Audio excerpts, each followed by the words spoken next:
natural.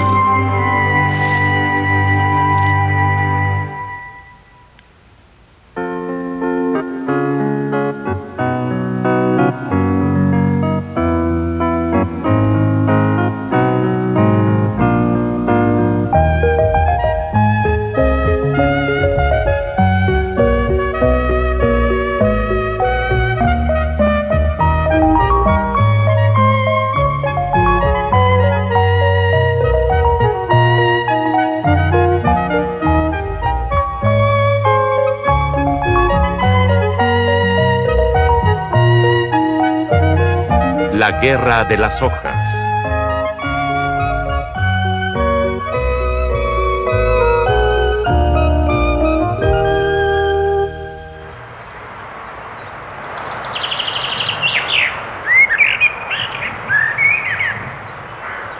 Las hojas son las pacifistas de la naturaleza, o así parece.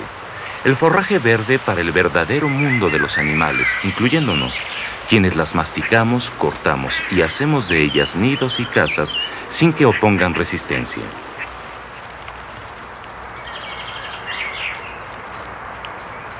¿Pero qué de veras esto significa, que las plantas son pasivas? De las plantas se ha dicho que son animales muy lentos, y como animales deben de luchar para sobrevivir y reproducirse. Su guerra es silenciosa y sin sangre, pero no menos verdadera. ¿Dónde vamos a ver señales de esta guerra invisible? La primera fase es una guerra química. Algunas plantas son verdaderas asesinas aún para los animales grandes que aprenden a evitarlas. Las hojas del helecho, una vez totalmente desarrolladas, poseen un carcinógeno poderoso. Pueden entrar en el suministro de agua y causar cáncer en los seres humanos que la toman.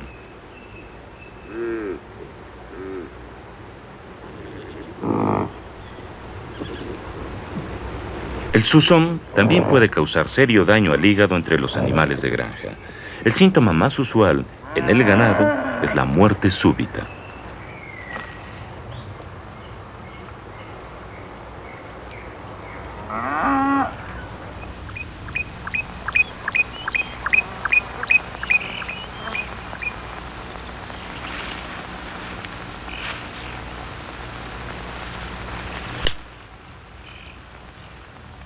Para que ocurra la muerte súbita, las plantas desvían considerable energía de sus otras funciones necesarias para producir defensas químicas. En su lugar, algunas usan armas más primitivas, espinas y púas. Dentro de todo, son menos efectivas. Muchos animales encuentran medios para evadirlas. Así es que la mayoría de las plantas se aseguran y adoptan estrategias químicas que son más complejas y más sutiles. Parece la cosa más fácil del mundo vivir solo alimentándose de hojas. Mucho más, por ejemplo, que ser un depredador. Pero no es así. Una sola hoja tiene poco valor nutritivo para un animal grande y activo. Así es que éste tiene que consumir grandes cantidades para mantenerse lleno de energía. Lo que es más, la celulosa, más que cualquier defensa química, hace que las hojas sean muy difíciles de digerir. El que se alimenta de estas hojas necesita tener una digestión muy especial. Porque muchos monos se pasan la mayor parte de su vida en los árboles, es natural pensar que la mayoría depende principalmente de las hojas para alimentarse. De hecho, pocos lo hacen. Estos animales tan activos necesitan frutas, semillas e insectos que les den mucha energía. Pero el mono colobo ha vencido las defensas de las hojas. De hecho, es el que come hojas por excelencia. No tiene problemas de energía, por lo que puede consumir inmensas cantidades de follaje. El contenido de su estómago constituye más de 1/4 parte de su peso total. Tienen una digestión muy especial también. Los monos colobo tienen estómagos complejos parecidos a los de las vacas, que contienen bacterias que desintegran la celulosa y extraen alimento de ella. Peligrosas toxinas en la química de las hojas. Así es que el colobo come libremente. Ha vencido las defensas de las hojas.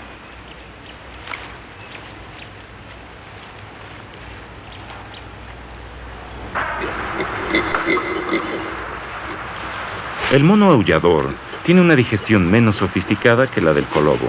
Por eso tiene que ser más selectivo en su alimento.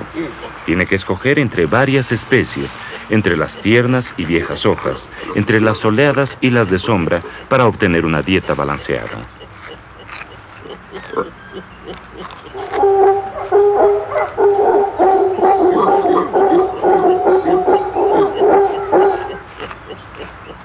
Aúllan para defender sus derechos a estos alimentos.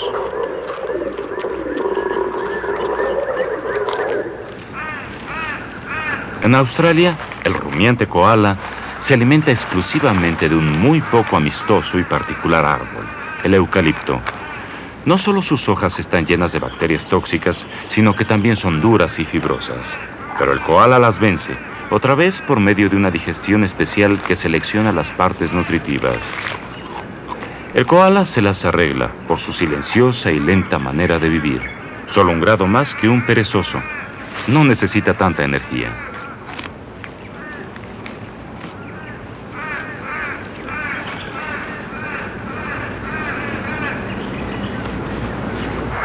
Por cada peludo come hojas de sangre caliente, debe de haber miles de pequeñas quijadas mordiendo sin ser vistas. Una oruga es una formidable máquina de comer. Para cuando se transforma en una mariposa, ha consumido 20 veces el peso de su cuerpo.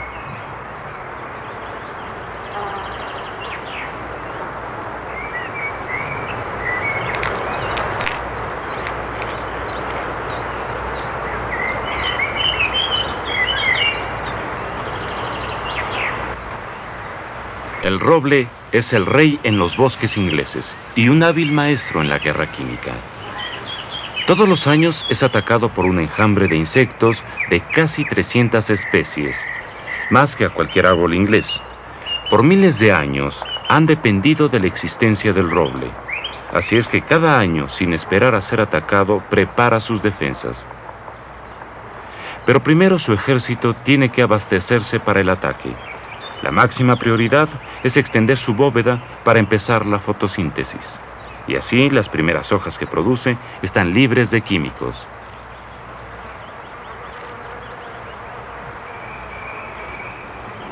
En esta etapa, los insectos acabarán con un 7% de su área total de hojas, aunque pueden prescindir de estas fácilmente.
Pero una vez que la bóveda está completa, hay un abrupto cambio de estrategia. El árbol ahora dirige sus recursos a efectos de guerra. Las hojas todavía se ven verdes y nutritivas, de hecho, están cargadas de químicos. Algunos de los insectos se envenenarán, otros se deforman y muchos simplemente morirán de hambre. El roble regenera sus recursos para sobrevivir otro año en su larga vida.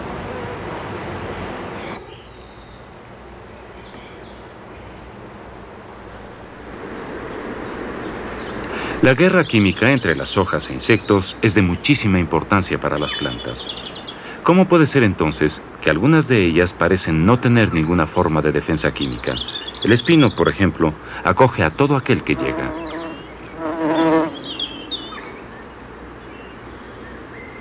Se apoya solo en armamentos convencionales, por así decirlo. La guerra para las plantas y seres humanos es un negocio caro. Estos recursos deben extraerse de las otras necesidades de las plantas, de las que no pueden prescindir. Si los ataques son pequeños y poco frecuentes, puede ganar el pacifismo.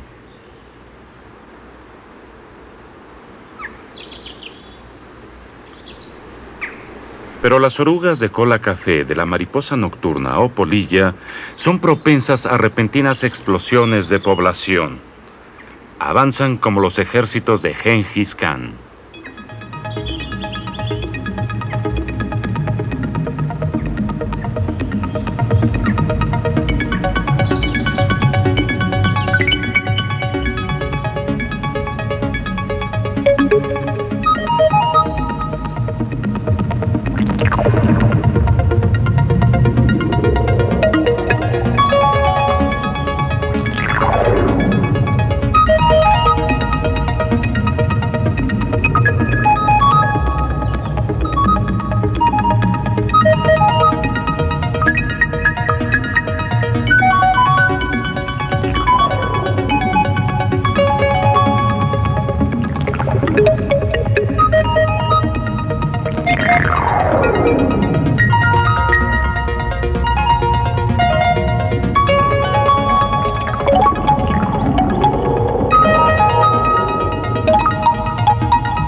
El arbusto está totalmente deshojado. No opone resistencia. Las orugas hambrientas se van al arbusto de junto. Es un rosal, un pariente cercano del espino y otra planta sin defensas químicas. Pero eventualmente la oruga se cambiará a plantas más y más desagradables. Para el espino, esto no es un total desastre. Sus raíces estarán bien abonadas por los desperdicios de los insectos y hojas caídas. Y así crecerá bien el próximo año.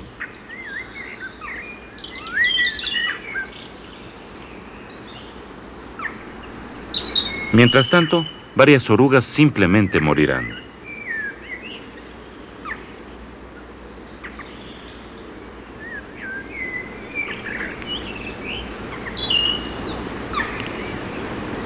Invierno en verano, pero el espino puede sobrevivir como un pacifista siempre que no sea atacado todos los años. Algunas plantas han desarrollado un compromiso entre defenderse totalmente o no hacerlo. Plantas como el aliso, que coloniza un nuevo medio ambiente. Algunos años será atacado, otros no. El aliso juega un espera y verás. Al principio, la hoja no contiene tóxicos, pero tan pronto es dañada, un halo químico se forma alrededor del hoyo. El insecto es forzado a seguir adelante. Pronto toda la hoja es afectada, después toda la rama. En unas cuantas horas es imposible para la oruga encontrar alimento en ese árbol. O se envenena o morirá de hambre.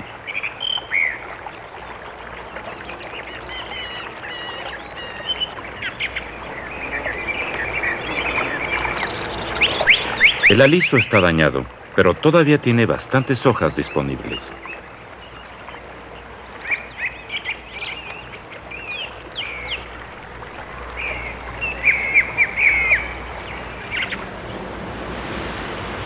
Los abedules plateados se comportan de la misma forma. También son colonizadores y de corta vida comparados con un Matusalén como el roble. Ellos también responden al daño de los insectos, poniendo rápidamente en acción sus defensas químicas. Y debido a que los insectos buscan hojas sanas, serán probablemente atrapados por el agudo paro, aliado del árbol, por decirlo así. Pero hay algo aún más asombroso. No solo el abedul dañado rápidamente se defiende, sino parece poder advertir a sus vecinos. Un árbol dañado parece dar mensajes químicos a través del aire. Árboles sanos cuesta abajo reciben el mensaje y también forman toxinas en las hojas antes de ser atacados por insectos. Se puede decir que los árboles han encontrado la manera de comunicarse. Las hojas no tienen todas las ventajas. La mariposa monarca ha aprendido a usar las armas químicas de las plantas y usarlas como propias. La monarca obtiene su color naranja de la planta de la cual se alimenta mientras es oruga. Y algo aún más importante, las monarcas, que son comunes por todo Estados Unidos y Canadá, ponen sus huevos sobre plantas de la familia de los algodoncillos. los cuales son ricos en una especie de veneno que se usa en mínimas cantidades para tratar enfermedades del corazón en el hombre. Las orugas, sin embargo, pueden absorber estos venenos y consecuentemente sus depredadores las evitan durante toda su vida adulta. Y su vida adulta es bastante aventurera. Llegando el invierno, muchas de estas mariposas, nacidas en los Estados Unidos, vuelan hacia el sur de México en un viaje de casi 2.000 millas. En lo arbolado de las laderas se cuelgan por millones como una extraña y exótica fruta. Se ven vulnerables, pero están protegidas por las toxinas de los algodoncillos. Cuando el sol de la primavera invade su santuario, empiezan a despertar y abren sus alas.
Por miles de años, en este sitio se ha llevado a cabo en la primavera la danza de las monarcas, aunque solo a mediados de los 70 fue descubierto este santuario, una historia asombrosa. Pero hay un giro en todo aquello. Una minoría no se habrá alimentado de los algodoncillos siendo orugas, así es que no son venenosas de adultas, y algunos pájaros lo han descubierto. Algunas especies de pájaros, en su mayoría como los orioles y los picos gordos, han aprendido cómo escoger las no venenosas de las que sí lo son. Nadie sabe cómo lo hacen, pero se alimentan impunemente. Pero la mayoría de las monarcas permanecen sin ser tocadas. Aún en lo alto de su refugio mexicano se procrean. Pronto volverán nuevamente hacia el norte de Estados Unidos. Ahí pondrán sus huevos en los algodoncillos que les han asegurado su sobrevivencia.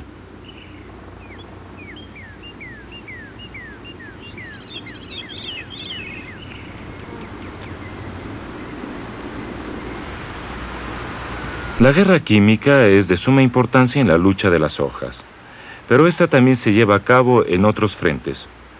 Una de las más curiosas es la lucha por la sobrevivencia que se suscita en los desiertos por todo el mundo. Es difícil creerlo, pero estas espinas son plantas modificadas. Se han adaptado a vivir en una área donde la temperatura sube a 45 centígrados y solo caen 10 pulgadas de lluvia durante todo el año.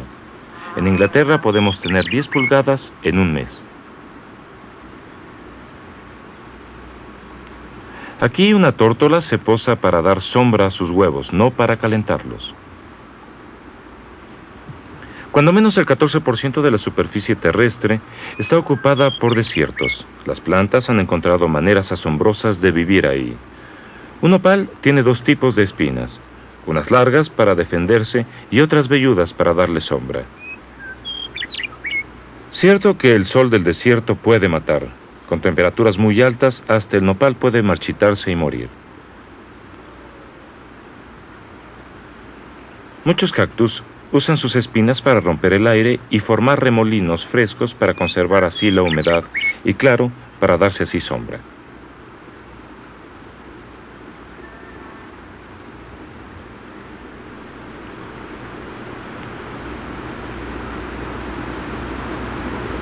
En algunos casos, la luz es excluida tan eficazmente que el crecimiento de la planta es difícil. El oso gris permanece deliciosamente peludo, pero pequeño.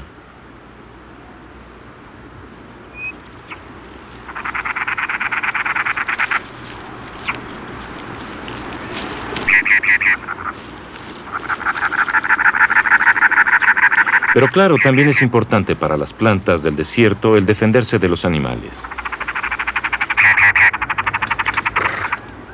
La pitahaya tiene un modesto armamento de espinas.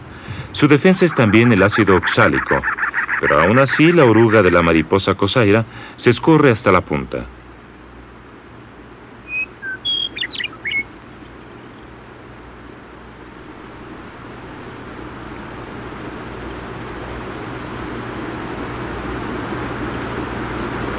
Las plantas tienen otra manera de enfrentarse al desierto. El ocotillo tira sus hojas. En la sequía las desecha y vuelven a crecer en 48 horas después de las lluvias. Su corteza plegadiza se expande para darle lugar a la humedad. Su misteriosa prima, la hidria, almacena agua en su tronco. Algunas plantas, como la candelilla, han renunciado a sus hojas y efectúan la fotosíntesis a través de sus tallos.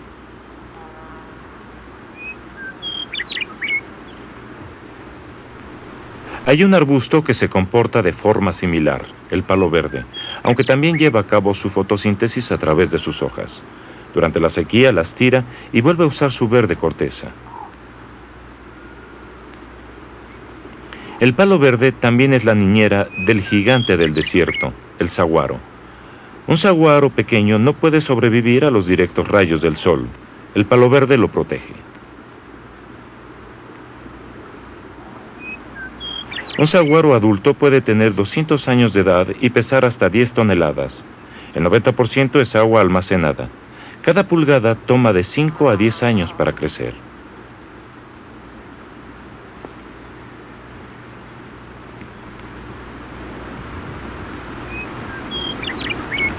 Pero la cosa más asombrosa de este sobreviviente del desierto es que sus antepasados se originaron en un bosque muy diferente, un bosque donde el agua es más que abundante. A pesar de su más reciente adaptación a la sequía, los saguaros tienen su origen en bosques de lluvias tropicales. En estos exuberantes bosques, las plantas se enfrentan con problemas opuestos. En el desierto, tienen que conservar cada gota de humedad. Aquí, el agua es superabundante. La lucha es por la luz. Es una guerra civil, hoja contra hoja. Cada una lucha por su lugar bajo el sol.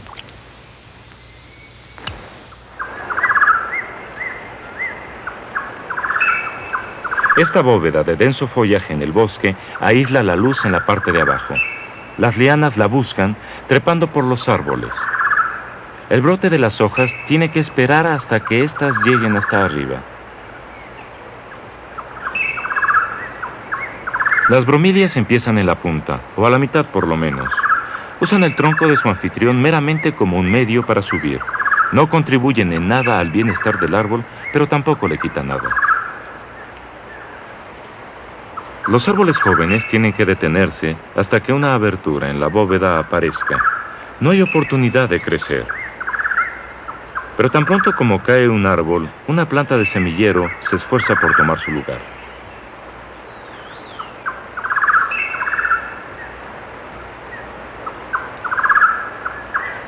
Los helechos usan mejor la luz compartiéndola.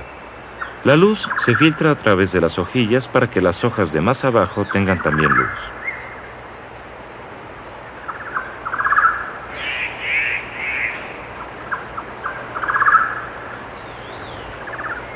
Las monsteras han hecho de esta técnica un fino arte, hoyos a través de la parte ancha de la hoja para que pase la luz.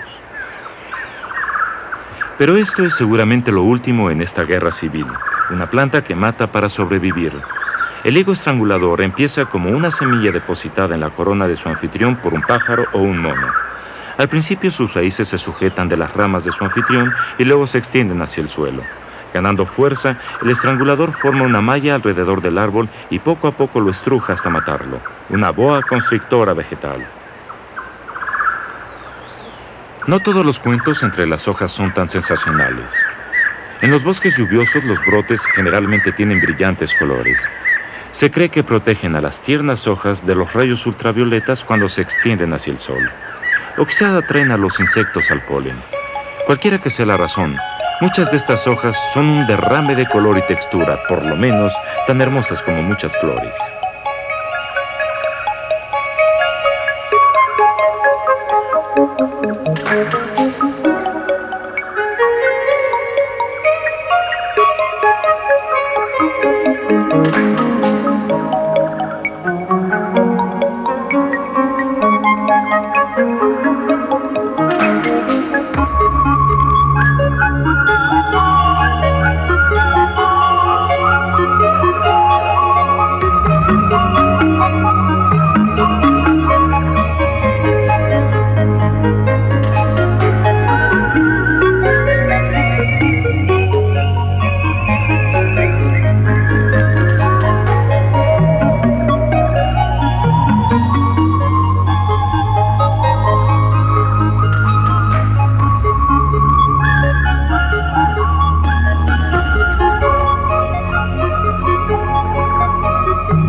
En los templados bosques, también las hojas compiten por la luz. Pero probablemente porque la estrategia es diferente, la competencia parece un poco más gentil. En vez de desechar y renovar las hojas durante todo el año, las hojas se eliminan durante el otoño para renovarse en primavera, que es la razón por la cual las campanillas florecen temprano, mientras la luz solar todavía se filtra a través de las ramas desnudas.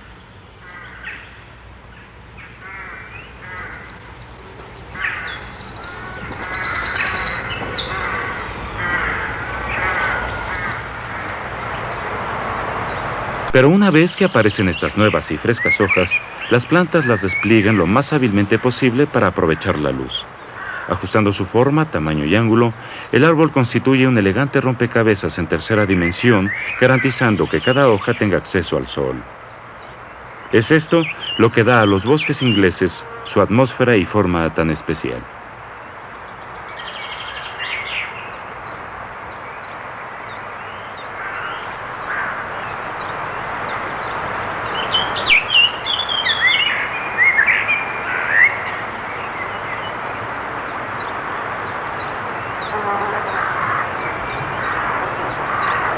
En el suelo de los bosques casi está sucediendo lo mismo.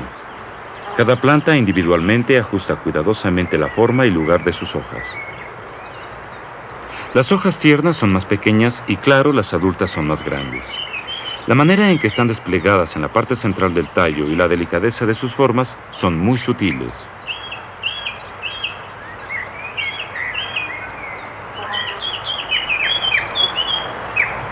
Algunas plantas aseguran su lugar bajo el sol de modo más agresivo.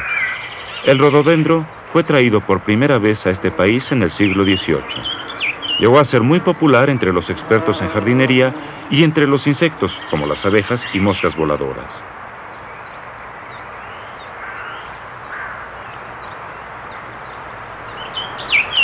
Es mucho menos popular entre los naturalistas por su tendencia de esparcirse y expulsar a las plantas nativas. El rododendro tiene hojas gruesas y resbalosas que no son efímeras. Así es que durante todo el año hay una profunda penumbra bajo cada arbusto. Es poco probable que una pequeña planta de semillero crezca. Además, las hojas poseen una poderosa toxina que gotea en la tierra y, claro, las hojas podridas también la añaden. Una especie de herbicida natural. Así es que aún después de que haya sido talado el rododendro, pasará mucho tiempo antes de que algo pueda crecer en ese lugar. Una planta verdaderamente agresiva y destructora.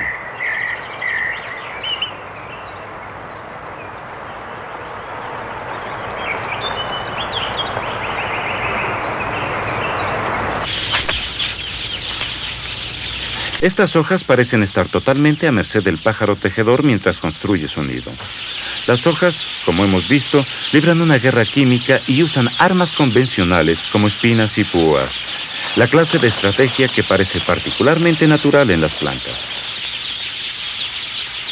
Pero en situaciones como estas, donde ni el veneno ni las espinas pueden ayudarlas, las hojas emplean una técnica que nos recuerda una guerra humana. Usan, por ejemplo, el camuflaje.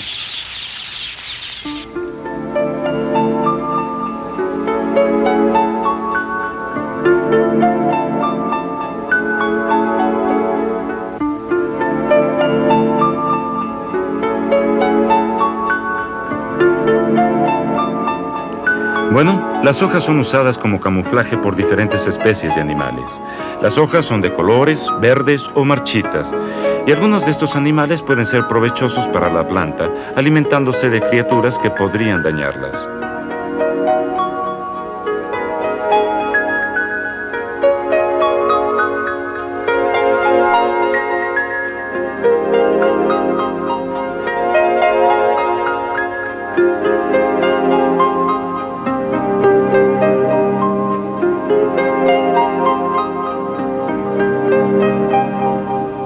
Y sí, hay una o dos plantas que usan el mimetismo.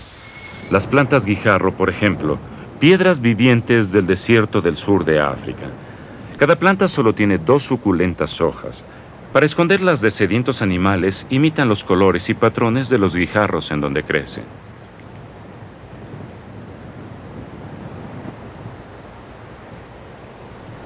Otras plantas que son atacadas por los insectos usan el camuflaje para imitar a otra planta. La calatea vista en la luz tiene largas y jugosas hojas, pero en una típica penumbra en el suelo del bosque, las hojas parecen pequeñas e insignificantes. Un insecto hambriento se iría a otro lado.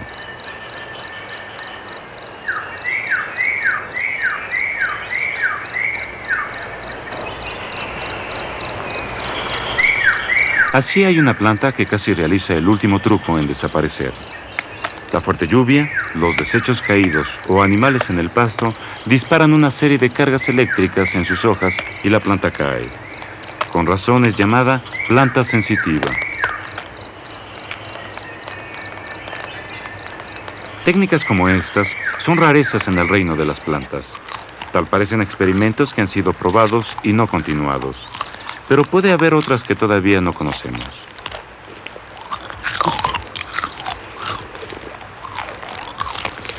Los pandas dependen del bambú para alimentarse. Cuando grandes áreas de estos florecen al mismo tiempo y después mueren, muchos pandas mueren de hambre. ¿Qué acaso es concebible que el bambú en cierto modo controla la población de sus depredadores?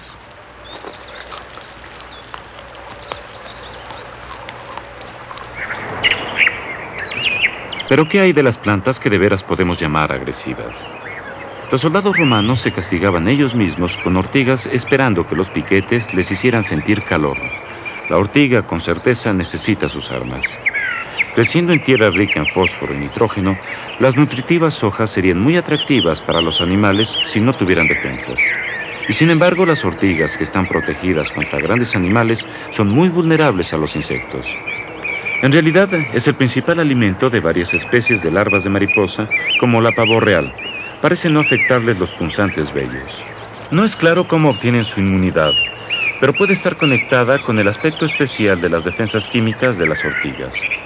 Cuando un animal las roza, las espinas se rompen de la punta e inyectan dos componentes químicos. Por sí solos, estos componentes no son dañinos, pero combinados producen intenso dolor. Probablemente las orugas son tan ligeras que no liberan los dos lotes de químicos.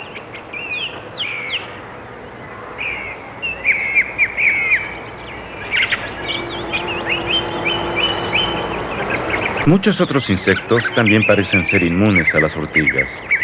Enjambres de pulgones andan impunemente entre ellas, chupando el jugo de sus tallos.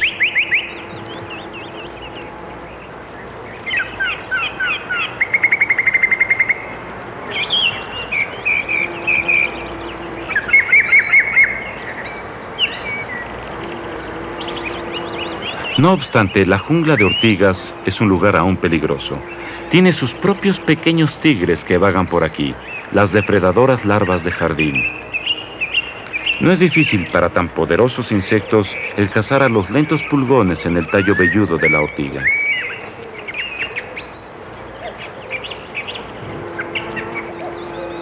La ortiga entonces tiene dos personalidades, inofensiva para algunos y agresiva para otros.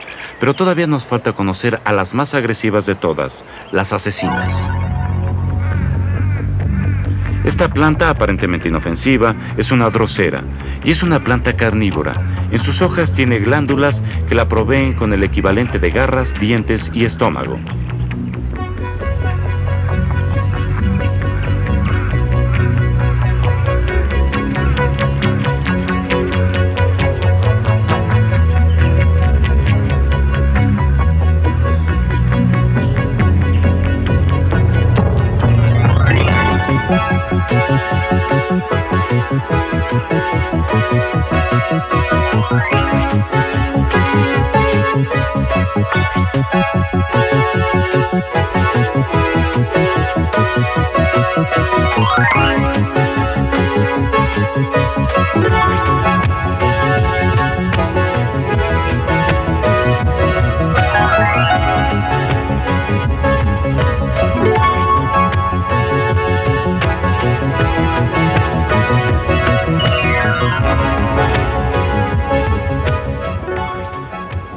En todo el mundo hay casi 100 diferentes especies de droseras. Comparten un rasgo que es único entre las plantas carnívoras. Las mismas glándulas llevan a cabo todo el proceso desde atraer a su presa hasta digerirla.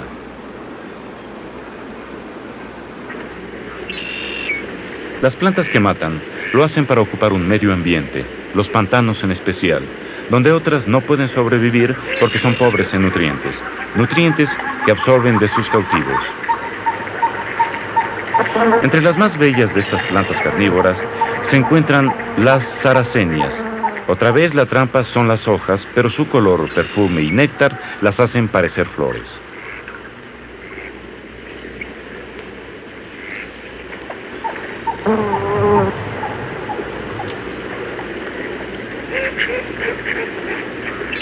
Mientras las groseras entrelazan a su presa en tentáculos pegajosos, las sarracenias lo atrapan igual de fácil sin siquiera moverse. La hoja como recipiente está cubierta con cera suelta que obstaculiza las patas de los insectos y los desploma dentro de una trampa.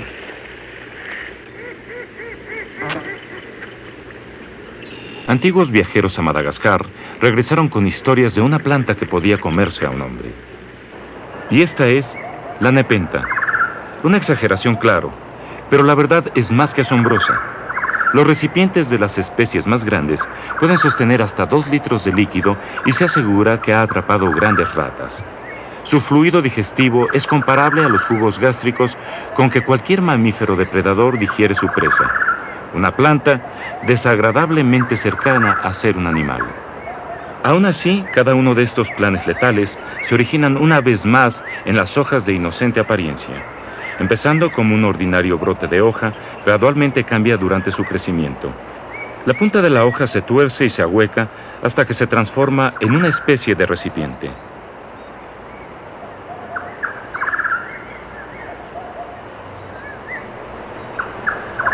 Todo lo que tiene que hacer la planta de recipiente es esperar.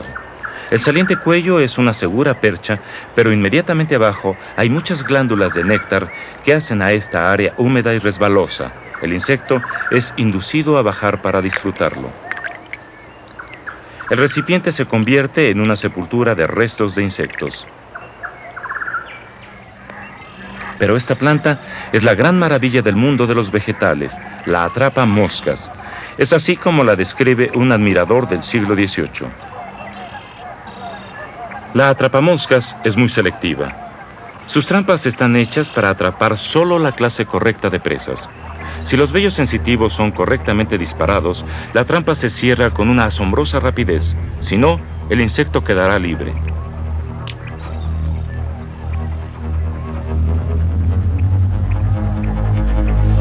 La operación de las trampas ha sido un misterio, pero recientemente se ha descubierto que el disparar los vellos estimula el crecimiento instantáneo de la planta. En solo una fracción de segundo, la planta produce nuevas células por todo lo largo de su bisagra y se cierra.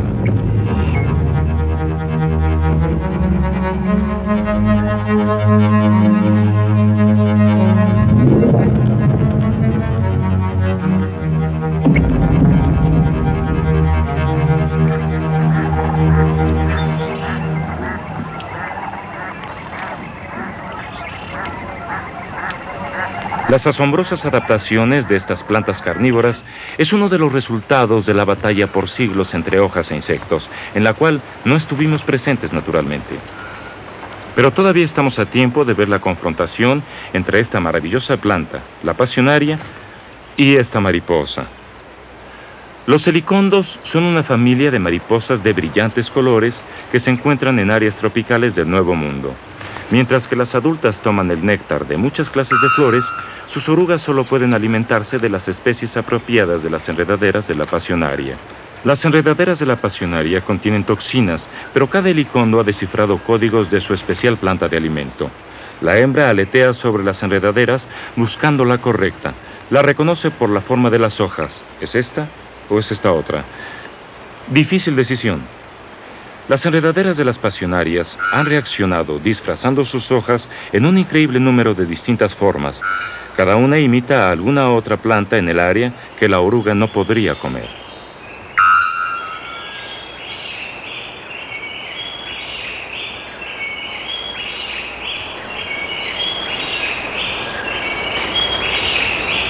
Todas estas son hojas de las enredaderas de la pasionaria.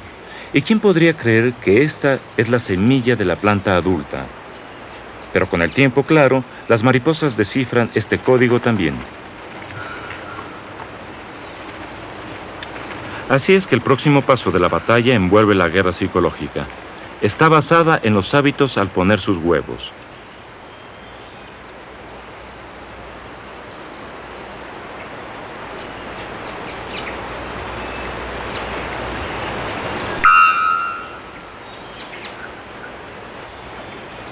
Muchos de estos helicondos prefieren poner cada uno de sus huevos en aislamiento, solo uno en la punta de la hoja o en el zarcillo en un lugar prominente. Hay buenas razones para esto. Una es para asegurar comida para la larva cuando incube.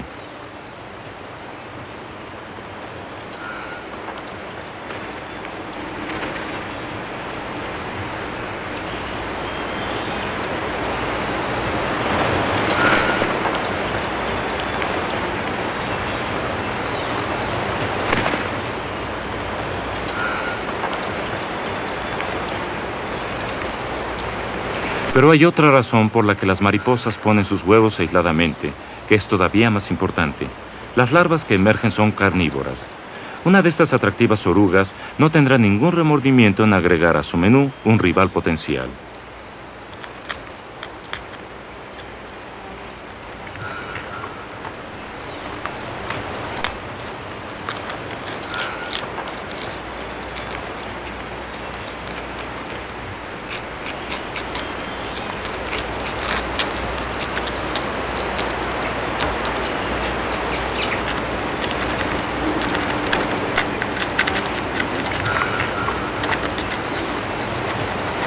Así la enredadera de la pasionaria se aprovecha de la renuencia de la mariposa para poner sus huevos donde ya hay otros y produce sus huevos simulados para persuadir a la mariposa que sus hojas no son lugar sano para ponerlos.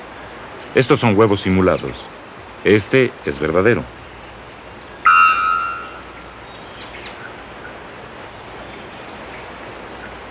Un huevo verdadero a la derecha, un simulado a la izquierda. Algunos se ven más convincentes que otros, pero parecen influenciar a las mariposas y así proteger a sus hojas de no ser comidas. Pero uno de los más exitosos trucos de la pasionaria es también uno de los más viejos de las plantas, formar una alianza con los insectos. Para observar esta parte de la guerra de las mariposas, nos vamos de los bosques de lluvias tropicales a las ásperas praderas al sur de Estados Unidos, otro lugar donde florecen las enredaderas de la pasionaria.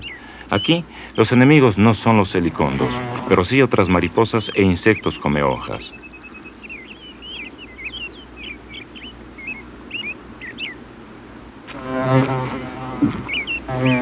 Como tantas otras plantas, la enredadera de la pasionaria goza de una vieja alianza con las abejas.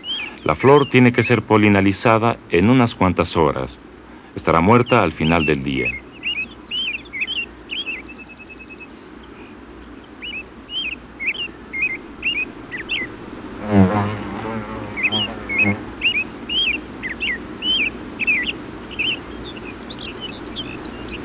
Las plantas tienen otros aliados, no tan obvios como las abejas, pero al menos tan importantes. Deberíamos llamarlos mercenarios en vez de aliados. La planta les paga por sus servicios dándoles comida. Estos nódulos proveen una especial fuente de néctar muy similar a la producida por la flor. En recompensa, las hormigas la defienden contra los muchos insectos que dañan sus hojas, reduciendo así en mucho sus poderes de fotosíntesis. Las hormigas la patrullan constantemente.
La protección de las hormigas es muy efectiva.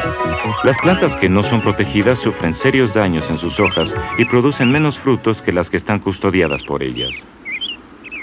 Es una variación de escaleras arriba, escaleras abajo. Arriba, la hermosa abeja goza de un festín en las flores y abajo las hormigas se alimentan de una manera más humilde. Pero ante todo es otro fascinante ejemplo de cómo las plantas se defienden. Otra campaña en la guerra de las hojas.